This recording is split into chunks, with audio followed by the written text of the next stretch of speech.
As jy nie popsterre nie, maar skrywers en filmmakers aanhang, is die fees jou kos. Besoekers kan onder meer gaan luister na boekpraatjies oor en met reisskrywers, kosskrywers, sportlys, sakekenners en filmmakers. Die kwaliteit van taal, 'n groot deel daarvan is om te kan lees.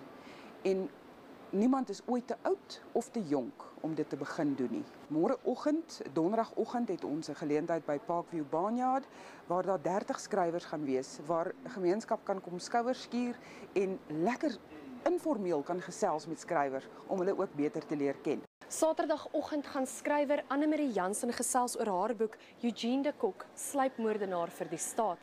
En volgens die organiseerders gaan de Kok, wat onlangs na byna 20 jaar uit die tronk vrygelaat is, self by die geleentheid wees om boeke te teken en feesgangers kan hom persoonlik ontmoet.